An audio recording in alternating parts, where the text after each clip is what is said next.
ang dami ng dumidistansya. Ayaw na magsipirma. Ayaw lalayo sila kasi mag-e-eleksyon eh. Ayaw nila ma-associate kila Tamba. Mga NPA na lang ang gusto magpa-impeach kay BP Sara. Correct. Sila na lang. Kasi pag nakaupo si BP Sara, The more demonize the Dutertes, the more Filipino people will love them. Oo. Kaya Tunay na balita, walang kinakampiyan, sumasalamin sa katotohanan lamang. What's up mga kayon? Welcome back pa rin syempre dito lang sa Joe Malone TV para sa programa natin ng Issue ng Bayan. Ating pag-usapan, nagbabalik po at hinamon ang isang linggong hindi lumalamon. Matindi talaga, di ba? oh my God, I hate. Nako, shoutout sa lahat ng mga viewers natin, mga OFW na laging nanonood at laging nakatutok at nakaantabay para sa mga issue ng bayan, di ba? Dito sa Joe Malone TV, pati na rin dito sa mga nandirito sa Pilipinas, na Luzon, Visayas, Mindanao. Shoutout at attendance check muna tayo dyan sa baba. Paki-comment naman dyan kung saan kayo lupalop naroroon at nanonood ng programa natin na issue ng bayan, ha? Kailangan kasi natin pag-usapan, kailangan natin bosesan, kailangan natin makialam.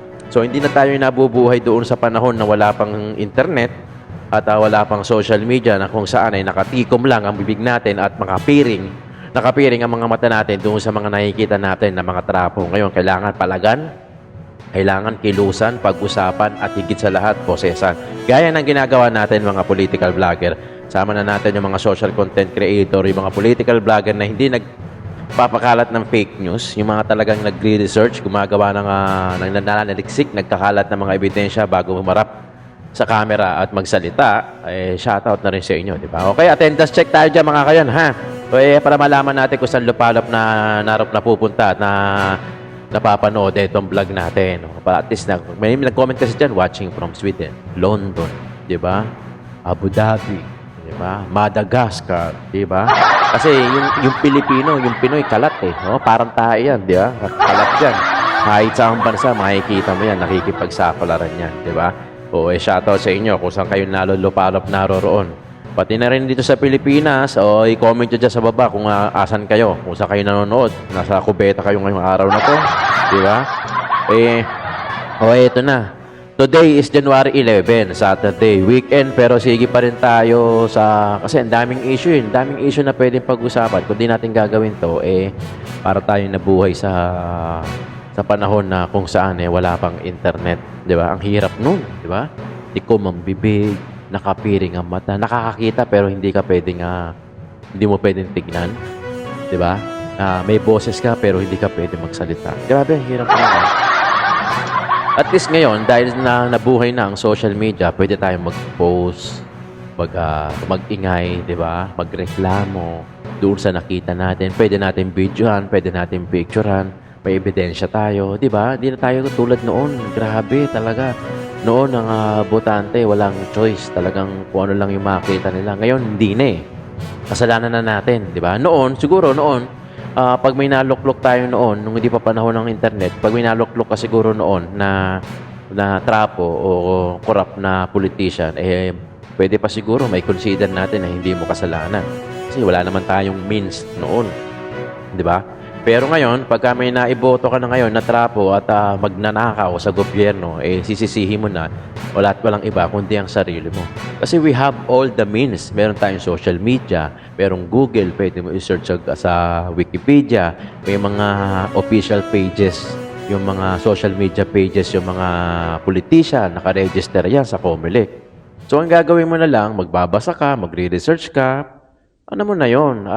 Effort mo na yun, trabaho mo na yun, assignment mo na yun, homework mo na yun. Sa ganon, pagdating ng May 12 at mag-shade ka na ng mga kandidato, taas noo ka na paglabas mo, hindi trapo yung binoto mo. Okay? Yun lang naman, paalala lang para sa iilan dyan. Kasi marami pa Diba? Kayo, yan, yung mga nagko-comment sa akin, nakikita nyo na yung pinagkaiba, nare-realize na natin, kudos sa atin. Etong sinusugatan ko dito, yung mga hindi pa nakakaalam, hindi pa inaabot ng video natin, hindi aware, hindi conscious sa nangyayari sa gobyerno ng Pilipinas, para sa inyo to, di ba? Paki-like and share o paki-copy yung link tapos pa-share nyo naman. Yun naman bilang suporta nyo sa mga content creator na tulad namin. Huwag din kayo mag-skip ng ads. Like nyo lang dyan, tapos share nyo din yung video natin. Kung wala ka namang ginagawa, nagluluto ka, naglilinis ka, pwede mo i-play all yung video natin. Tapos hayaan mo lang siya habang naglilinis ka, mag-run siya, yung pagka may ads, huwag mo i-skip. Yun ay suporta nyo sa aming mga content creator. At maraming salamat po. Okay? O eto na. Today is January 11. Sa Monday, eto na yung peace rally ng INC. Pero kasi, meron na ako narinig. Actually, nag-uusap na kami ng mga tropa ko sa GC. So, yung iba dyan, magla-live na bukas. Nagse-set up na nga daw ng mga ng parang stage. Yung mga bakal-bakal, parang scaffolding ba tawag doon. Basta nagse-set up na nga daw. Yung iba, nagla-live na doon, yung mga ibang kasamahan natin. Yung iba naman, may nakakarating na sa akin na baka meron daw bumisita.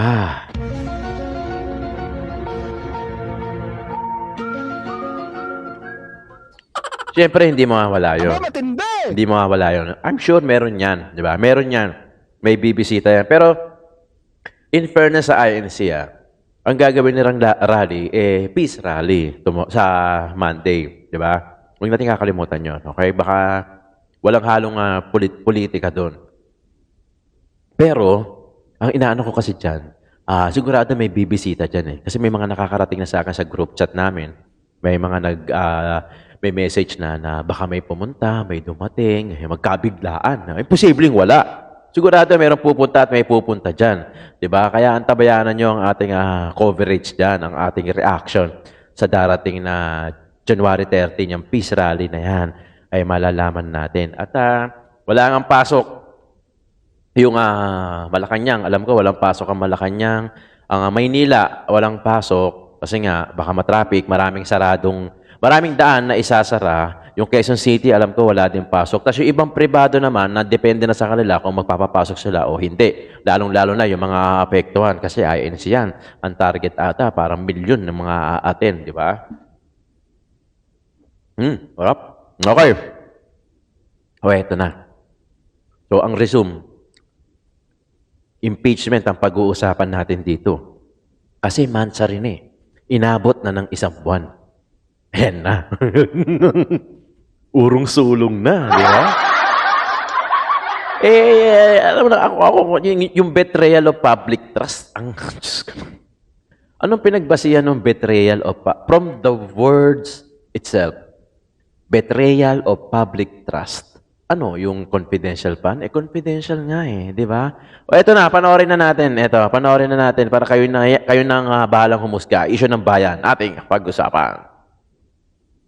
Alam nyo mga partners, bago tayo magbigay ng komento dyan, gusto kong samahan ninyo ko sa maiksing samahan din ako ng mga manunood dyan. Samahan ninyo ako sa maiksing pagtawa. Bakit? Akala ko panalangin Tawa pala. Sabay-sabay natin. Sabay-sabay natin pagtawanan. Asa na yung impeachment? Oy! Ay, tuloy nyo na yung impeachment. Pang-apat na daw. Ay, nako. Mansa rin Pang-apat na daw. Pang-apat. Nananawa. Oo, umiiyak isun, na yung padami. Umiiyak na yung Makabayan Block. Daw? Actionan na daw. Hindi, 6 na mambabatas lang. Sa sobrang daming mambabatas, 6 lang ang gusto na i-impeach si BP Sara Duterte na mambabatas sa ngayon. Consoli, sige, tuloy mo yung ano mo. Yung mga manunood, pagtawanan na natin. Impeach nyo na si BP. Ako, gusto ko na pa-impeach si BP Sara Oo. Pero attend ako ng rally. Pero gusto ko pa-impeach. A-attend daw ng rally si Coach Oli. Sabi na Nang mayroon tayong pinagtatawanan. Di ba? Nang makasagot si BP Sara. Isipin ninyo. Ito balita ko rito ang dami nang dumidistansya. Ayaw na magsipirma. Ayaw lalayo sila kasi mag-e-eleksyon Ayaw nila ma-associate kila Tamba sa Quadcom, etc. Kasi nagpapakalat na ng pirma. Nagpapakalat na ng yung 1/3, 103 na pirma. O kaya Ay, pasensya na, partner. Kukontrahin ko kayo sa sambayan ng Pilipino. Sige. Tuloy nyo na yung impeachment. Yeah. Ha? Impeach na kung impeach. Oo. Di ba? Alam nyo, sabi nga nagsasabi na sa akin, no? Kung nag-iipon si partner Jay Guevara ng mga nagme-message. May ito iniipon ko rin to. Niipon mo Yung rin. mga pagtatawa na kasi balita ko, mga NPA na lang ang gusto magpa-impeach kay BP Sara. Correct. Sila na lang, kasi pag nakaupo si BP Sara, sila maapektuhan. Yung mga NPA na yan, mga rebelde na yan, mga komunista na yan, mga makakaliwa na yan, sila na lang. At itong mga tao, lalo na itong mga trapo, mga politiko, yung panahon ni Duterte, sip-sip kay Duterte, nung panahon ni BBM, sip-sip kay BBM, tapos ngayong bumabaho na, wala nang impeachment, ayaw nang magsipirma ng impeachment, pero ang tagal nilang binibuild up yan. Iniimbestigahan si Sara, BP Sara, iniimbestigahan si BRRD. Ang bottom line hanggang gano'n na naman pala. Mansari na kasi. Ano yan pag pumirma ka, para ka talagang tumaya dyan. Yes. Madali kasi magngangawa Oo. Pero pag may Taya pirma talaga na, yun. ay, nakataya ka na. Diyan sila naduwag. Kaya maraming mga politiko, pagdating dyan, hanggang ngawa. Pero pag tataya yan, doon yan tataya sa sigurado. Siyempre. At ramdam nila ang lakas ng Duterte, kaya hindi sila no, pero dagdagan ko naman din si partner Jay, yun. Ultimo nga tayo hindi naman tayo member ng KOJC. Hindi rin tayo member ng Iglesia ni Cristo. But this is the time na para tayo ay magsama-sama, magkakaiba man tayo ng paniniwala sa reliyon, pero magsama-sama na tayo dahil meron tayong pinapaniwalaan na pang-aabuso ng gobyerno. At sama-sama tayong lumaban. No? Yes. So kalimutan na natin yung mga gagamitin yung rally. Sabi ni Jay, gagamitin yung rally para may donation yung iba. 'Di ba? Hindi lang 'yun, ginagamit naman yung rally pang sariling pakanan. 'Di ba? Yung halimbawa, May palipal. Politiko. may palipad, may views. No, walang masama mag-live, wala, no? Pero ayan na natin, wag na tayo magsapawan. Kung gusto nila mag-live sila. Kung ayaw nila mag-live. Kasi pansin nyo, tayo naman, 'di ba? Nag-attend tayo ng rally sa EDSA, nag-attend din tayo sa veterans, hindi tayo nag-live. Diba? May nagtanong nga, ba't di kayo nagla-live? Sabi namin, marami na kasing naka-live. Basta kami suporta lang. Kung anong kailangan, yun ang gagawin natin. Hindi na importante kung anong pakinabang natin dito sa rally na ito. Yan. Ang importante rito, Support. magkakaiba man tayo, ano man ang kulay nyo, ano man relihiyon nyo, sama-sama tayo na ipaglaban natin itong mga pang-aabuso ng mga politiko natin at magsama-sama tayong pagtawanan sila, mga partners. Yan ang importante. Yung impeachment, tuloy nyo na. Sige na. Mukhang aatin to si Coach Oli. Sinabi niya na aatin siya sa January 13. At yun ang sinasabi ko, na maraming susulpot. Maraming susulpot yan. Hindi naman siguro sa pamumulitika yan. Siguro susulpot sila bilang suporta. Kasi tama naman ang INC na ang suportahan yung kapayapaan. Hindi na kailangan magkagulo. Kasi ang beneficiary, ang kawawa yung Pilipino 'di ba? Sobrang kawawa na ng Pilipino, biriin mo, nagkakandara pa, ang dami ng bagyo, nagkakandara pa sa mga ayu-ayuda na yan, 'di ba? Tapos sinasamantala yung ayuda ng mga iilang magnanakaw na politiko, 'di ba? O ito pa, panoorin natin. Napakadami ng sumusuporta kay Inday Sara. Napakadami, sa totoo. At dyan sa Kongreso, pinagkakaisahan siya.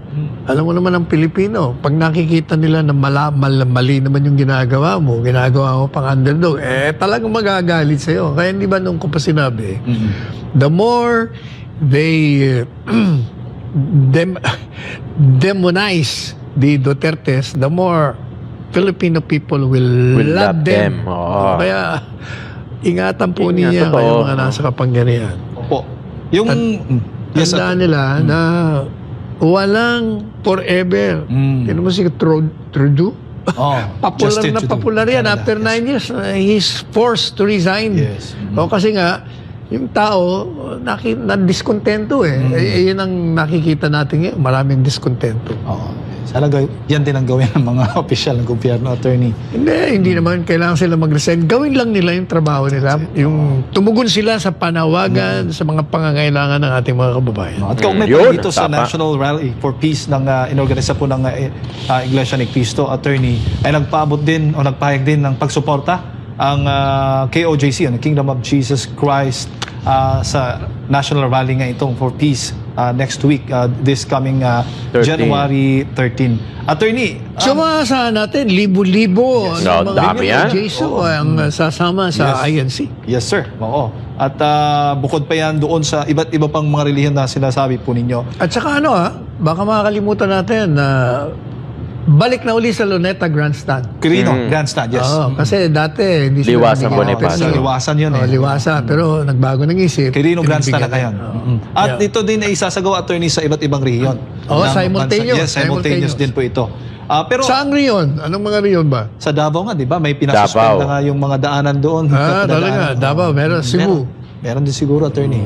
So, I mean, considering na ito, nagpahayag po, nagpaabot na kanilang pagsuporta sa National Peace Rally, attorney, sa tingin mo, may mga congressman pa yung magbabigay ng, ay baga, magdidesisyon na susuportahan itong impeachment nito?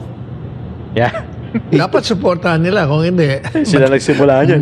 sila'y malulunod sa agos ng galit ng tao dahil hindi sila sumusunod sa panawagan ni Presidente Marcos Jr. Baga ngayon, attorney, nagtitimbang sila. Kaya pala natatagalan itong Impeachment. Sabi na eh, dahil di ba? sa Ano Kamara. lang nag-endorse? Oo. Na siguro nakikita, the handwriting on the Maninimbang wall is very visible. Oo. So magiging ano yun sa kanila, attorney, magiging disadvantage yun pag sinuportahan nila itong impeachment dyan. Pero kaya lang, nakatali sila doon sa kanilang boss. Paano yan? Tingnan natin kung anong gagawin nila. Tamba. Pera ba? Oo. Prinsipyo. Prinsipyo. Yeah. Oo. So tingin mo, Attorney Sal, matapos ang peace rally na ito, magbabago kaya ang ihip ng hangin sa Yan. Kamara kaugnay sa isinusulong na impeachment laban kay VP Sara? Sabi po ng ating mga netizen. Tanong po. Makikita natin yan sa mga susunod na araw after the huge rally. Ayan, abangan natin yan. Ayan mga kayo na, kahit pa paano nagkaroon tayo ng idea. Ayan ang sinasabi ko. Ihintay lang nila itong peace rally na gagawin ng INC bago yan bago magkakakilusan yan. Although, yung gagawin ng INC, peace rally, alam mo naman, di ba? Siyempre, yan, iba pa din yung INC. Sa kami mga magsusulputan yan sigurado. Kaya talaga naninimbang yan. Ito nga, sinabi nga ni Coach Oli na iilan na lang yung gustong pumirma. Yung iba ayaw na. Kasi ayaw nila madikit yung pangalan nila doon sa mga team Balisawsaw. Kasi nga, baka hindi sila manalo at matalo rin sila sa eleksyon. Kasi nga, wala Ito, ipapakita ko sa inyo kung gaano kahaba. Kung gaano kahaba yung proseso galing sa GMA, kung gaano kahaba yung proseso at talagang alanganin talagang alanganin at inabot na ng Mansari. Ito, panoorin natin galing sa Sa darating GMA. na Webes, target i-transmit ng House Secretary General sa opisina ng House Speaker ang 3 impeachment complaint laban kay Vice President Sara Duterte. Inabot ng 1 buwan mula nang ihain ang unang reklamo bago natapos ng Secretary General ang pag-verify sa mga ito. At nakatutok si Tina Panganiban Perez. Yan, no? Tapos nang i-verify ng Office of the Secretary General ng Kamara ang 3 impeachment complaints na Yeah, no? inihain laban kay Vice President Sara Duterte kaugnay sa umano'y paglustay sa confidential funds. As soon as the complaint is filed, pinag-aralan agad nung legal department namin. So, as of today, na-verified na lahat yun. Yung 3, pwede na i-transmit. Magbabalik sesyon na ang Kongreso sa Lunes, pero target ng Lunes, Secretary wala General pasok. ng Kamara na i-transmit sa Office of the Speaker ang mga impeachment complaints sa Webes. Balak daw niya kasing kausapin muna ang mga kongresistang nagsabi sa kanya na maghahain sila ng ika-4 na impeachment Yan. complaint o mag-e-endorso Yung ng isa sa pinaka-4. mga naihain na. How will you respond to parang impressions na inuupuan niyo po yung impeachment complaints? Hindi naman kasi alam mo, the House of Representatives cannot act on it until magkaroon ng session, no? Which is January 13. So, wala rin gagawin ng House kung on break pa sila. Yun naman One yan, way or another, I have to transmit complaint or complaints to the office of the speaker. Parang ano na yun, negligence on my part if I will not act on these complaints. Pinaliwanag din ni Velasco na walang nakalagay sa rules on impeachment ng Kamara na anumang deadline para i-transmit niya ang mga reklamo sa Office of the Speaker. At ngayon lang daw nangyari na mahigit sa isang reklamo ang inihain laban sa isang impeachable official. Kapag na-transmit na ang impeachment complaint sa Office of the Speaker, mayroong 10 session days ang Speaker para isama ang mga ito sa order of business o yung mga tatalakayin sa plenaryo. Pagkatapos may 3 session days ang plenaryo para i-refer ito sa House Committee on Justice. May 60 session days naman ang komite para magdesisyon kung sufficient in form and substance ang mga reklamo. Pagdating ng report ng komite sa plenaryo, kailangan itong aksyonan sa loob ng 60 session days. Pero ang pagbilang ng session days, hindi gaya ng pagbilang sa mga araw sa kalendaryo. Yung session days natin sa mababang kapulungan, hindi absolute yung pagbilang. Kasi di ba may mga araw na Monday, magko-convene tapos hindi mag-a-adjourn. At mag-a-adjourn ng either Wednesday. No? So, kahit na 3 session days siya, ang bilang niya sa records ay 1 session day lamang. Kaya posibleng tapos na ang termino ng kasalukuyang kongreso ay hindi pa napagdedesisyonan ang impeachment complaints. Kaya panawagan ng endorser ng unang reklamo. Pinagmansa rin na yung impeachment complaint na pinail natin. 1 month is too long. 1 month without holding Sara accountable is giving a very bad example to other government officials, public officials, na yung pag-abuso sa kapangyarihan ay dapat pinaparusahan. Sinusubukan pa namin makuha ang panig ni VP Sara, pero nauna na niyang sinabi na handa niyang harapin at sagutin ang mga alegasyon. Para sa GMA Integrated News, Tina Panganiban Perez, nakatuto. Pinagmansa rin na yung impeachment. Tapos wala nang gustong pumirma na ilang mambabatas. Yung mga gusto na lang ata pumirma, yung mga Makabayan Bloc at yung mga, yun nga, yung mga NPA. So sila na lang, sila na lang yung yung sa bandang uli. Ang dami nilang kuda, sila sa bandang uli, sila na lang pala yung magiging magkakampi. So akala nila makakakuha sila ng mga kakampi. Yung iba, syempre, nagpapakasigurista rin. Ayaw nila madikit yung pangalan nila kay Tamba, kaya umiiwas na sila. Yung sinabi nga ni Coach Eli, no, yung bunga nga, okay lang. Ay, mag-impeach kami. O sige, sama kami dyan, pipirma tayo. Pero pagka oras na ng pirmahan, yun na yun eh. Kasi nakapirma ka na. Kumbaga sa garantor ka na, di ba? Garantor ka na. Kaya iilang mambabatas, ayaw nang pumirma, ayaw nang masabit o madawit dahil mag-e-election na yung iba dyan at yung karamihan dyan re-electionist. O, di ba? Kaya noon pa lang di ba? Last year pa lang may mga haka-haka na yung mga expert. Actually, hindi haka-haka. May mga tansya na yung expert, yung mga political expert na talagang hindi lalakad itong impeachment. At yun na nga, nangyayari na. Biri mo, di ba? Yung proseso ang haba. May mga 60 session day, may mga ganun. Pero ang bilang, hindi gaya ng pagbilang sa kalendaryo. Busy na yan pagtuntong na ng March. February, alam ko, election period na. Campaign period na ng mga senatorial. Tapos pagdating ng March, campaign period naman ng mga nasa lokal. Kaya talaga magiging busy. Walang gustong mag-asikaso. Ang gusto lang mag-asikaso, yung mga NPA. So sila lang yung gusto. Sila wala kang gusto sumama sa kanila. Wala kang gustong pumirme. Di ba? Nagpapakalat na sila ng pirma. Yung 1/3. O ilan yung 1/3? 103 na katao na kailangan pumirma. Ayun na, hirap na sila. 'Di ba? Kinakarma na tuloy. 'Di ba? Kasi sobrang lakas Sobrang lakas nila BPE Inday Sara Duterte. Pati na rin si ex-President Roa Duterte. 'Di ba? Ano sabi ni Atty. Sal Panelo? The more na binababa mo ang mga Dutertes, mas lalo lang silang minamahal ng tao. Kasi isipin nyo logic. Bakit ang daming kalaban ng mga Duterte? 'Di ba? Bakit madaming gustong patumbahin, padapain ang mga Duterte? Kasi sobrang lakas. At hindi lang yung lakas, hindi lang yung malakas dahil makapangyarihan. Hindi, dahil gusto sila ng tao. Mahal sila ng tao. Si Tatay Digong mahal ng tao, hindi lang basta ng Davao. Maraming magko-comment dyan sa akin kung gano'n nila kamahal si Tatay Digong, pati na rin si BP Inday Sara. Kasi alam nila na tao ang unang uunahin nito mga Duterte na to kaysa sa pera, kaysa sa posisyon. Di ba? Pag nagsalita si Tatay Digong, kita nyo naman kung gaano, alam naman natin kung gaano katagos sa puso yung bawat bitaw na salita ni Tatay Digong, as well as BP Inday Sara. Alam mo, di ba? Sinabi nga niya, di ba?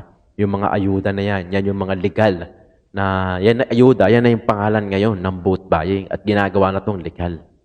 Dahil sa mga pondo-pondo na yan. At alam na natin yan. Marami na nagpatunay niyan, marami na nag-expose niyan, marami na nagsiwalat niyan. Di ba? Marami nagsiwalat pala na kung ano yung mga kalakaran dyan sa mga ganyang-ganyang klaseng ayuda na yan. Di ba? Lalo-lalo na si Mayor Benjamin ng Baguio, na si Magalong. Di ba? Siniwalat na yung mga ganyan. Ano pa bang tayong observant, tayong mga manonood, tayong mga viewers ng Joe Malone TV, ano pa bang inihintay natin? Mag-ingay tayo na mag-ingay. Kalampagin natin, i-like, i-share nyo itong video na to, mag-comment kayo dyan sa baba, i-commentan nyo lahat ng mga BBM na nasa post, i-commentan nyo, di ba? Commentan natin kasi talagang gising na. Bosesa na natin, idilat na natin yung mata natin, imulat na natin yung mata natin, panahon na para tayo lumaban. Kasi yung election period na yan, yung election day na yan sa May 12, yan lang ang kapangyarihan natin. Take note yan lang ang kapangyarihan natin para wag na natin silang ibalik sa mga pwesto nila. Lalong-lalo na yung mga timbalisaw-saw na yan. Totoo. Di ba? Mga kayon, ano lang yan itong ginagawa natin, reaction video lang. Pero alam ko na alam nyo na kung sino lang talaga, yung talagang alam natin na talagang merong gagawin para sa taong bayan. Gamitin nyo itong hashtag na nasa ibabaw natin. Protect BP Sara, hashtag Joe Malone TV at hashtag DDS kami. Patunayan natin sa kanila. Akala kata nila, kakaunti lang tayo Akala ng mga magnanakaw, kakaunti lang tayo. Akala ng mga magnanakaw, hindi tayo boboses. Akala ng mga magnanakaw, wala lang tayo. Ano lang tayo, lilipas din tayo, di ba? Akala ng mga magnanakaw na yan na kakaunti lang tayo. Hindi nila alam, mas lalo tayong dumarami. Tinansya nila tumesting Di ba alam niyo sa salitang kanto? Sige, tumesting ka. Tumesting. Di ba? Tumesting. Ayun, napatunayan nila na pader pala itong binubunggo natin. Di ba, mga kayon? Maraming salamat, mga kayon, sa panonood. Kung umabot ka rito sa dulo ng video na to, paki-like and share naman natin yung video natin. Huwag sana kayo mag-skip ng ads. At patuloy nyo lang ang suportahan yung mga political vlogger, DDS vlogger na tulad natin, Joe Malone TV po. At hayaan nyo, at pangako naman natin ay magbibigay tayo ng dekalidad na content nang sa ganun, mapanood nyo. So wala tayong fake news. Walang fake news. Kung nagkakamali man ako sa report ko, pagpasensyahan nyo na. Pero sana patuloy pa rin ang suporta nyo sa Joe Malone TV. Maraming salamat po.